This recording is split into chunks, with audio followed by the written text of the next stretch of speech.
السلام علیکم۔ Islamic history حیرت انگیز واقعات سننے کے لیے ہمارے چینل کو سبسکرائب کریں۔ قریش مکہ رسول اللہ صلی اللہ علیہ وسلم کی عداوت میں پاگل ہو رہے تھے۔ ایک دن سرکار دو عالم صلی اللہ علیہ وسلم کوئی صفایا کے دامن میں جلوہ افروز تھے کہ ابو جہل اس طرف آ نکلا۔ اس نے آپ کو نازیبا الفاظ کہے۔ آپ صلی اللہ علیہ وسلم نے جب اس کی بیہودہ گوئی کا جواب نہ دیا تو اس نے ایک پتھر اٹھا کر آپ کو دے مارا۔ آپ صلی اللہ علیہ وسلم زخمی ہو گئے، خون مبارک بہنے لگا۔ آپ خاموشی سے اپنے گھر کی طرف روانہ ہو گئے۔ اس گستاخی کے بعد ابو جہل صحن کعبہ میں آ بیٹھا جہاں کچھ لوگ بیٹھے باتیں کر رہے تھے۔ حضرت حمزہ رضی اللہ عنہ کی عادت تھی کہ روزانہ تیر کمان لے کر جنگل کی طرف نکل جاتے اور شکار کر کے شام کو طواف کعبہ کر کے اپنے گھر چلے جاتے۔ آپ رضی اللہ عنہ حسب معمول جب شکار سے واپس آئے تو ابو جہل کی لونڈی ملی۔ اس نے ابو جہل کا سرکار دو عالم صلی اللہ علیہ وسلم کی شان اقدس میں بدزبانی کرنا اور پتھر مارنا اور آپ صلی اللہ علیہ وسلم کا خاموشی سے گھر آ جانے کا سب حال آپ رضی اللہ عنہ کو بیان کر دیا۔ حضرت امیر حمزہ رضی اللہ عنہ کو جوش آیا، خانہ کعبہ گئے، طواف سے فارغ ہو کر سیدھے اس مجمع کی طرف متوجہ ہوئے جہاں ابو جہل باتیں کر رہا تھا۔ آپ رضی اللہ عنہ نے جاتے ہی اس زور سے کمان اس کے سر پر ماری کہ اس کا سر پھٹ گیا اور خون بہنے لگا۔ پھر کہا، میں بھی محمد صلی اللہ علیہ وسلم کے دین پر ہوں، وہی کہتا ہوں جو وہ کہتا ہے۔ اگر تجھ میں کچھ ہمت ہے تو میرے سامنے بول۔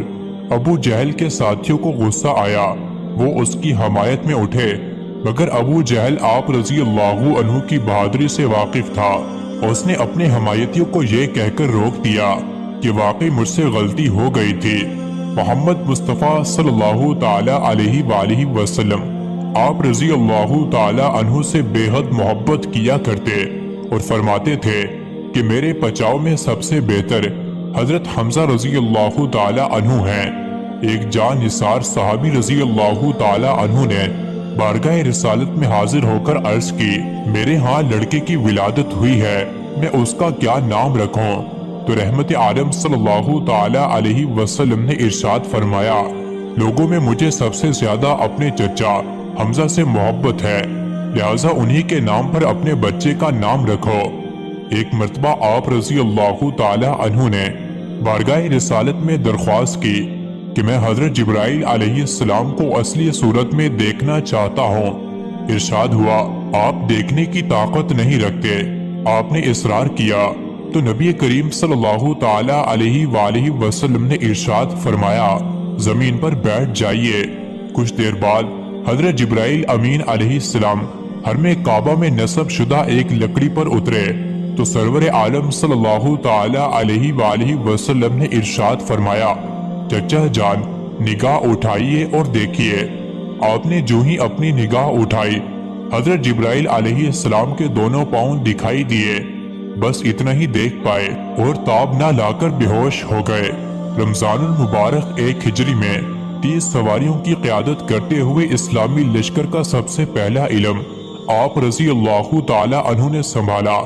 اگرچہ لڑائی کی نوبت نہ آئی لیکن تاریخ میں اسے سریہ حمزہ کے نام سے جانا جاتا ہے۔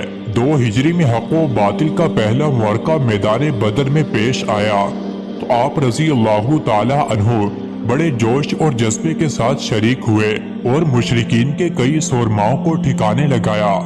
آپ رضی اللہ تعالی عنہ اپنے سر پر شتر مرغ کی قلخی سجائے ہوئے تھے، جبکہ دونوں ہاتھوں میں تلواریں تھامے اسلام کے دشمنوں کو جہنم واصل کرتے اور فرماتے جاتے کہ میں اللہ اور اس کے رسول کا شیر ہوں۔ 15 شوال المکرم 3 ہجری میں غزوہ احد میں آپ رضی اللہ تعالی عنہ کے دونوں ہاتھوں میں تلواریں تھیں جنہیں وہ بے محابہ چلا رہے تھے۔ جس طرف رخ کرتے صفوں کی صفیں الٹ جاتی اور لاشوں کے انبار لگ جاتے۔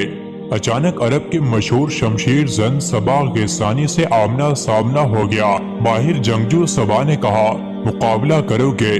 حضرت حمزہ رضی اللہ عنہ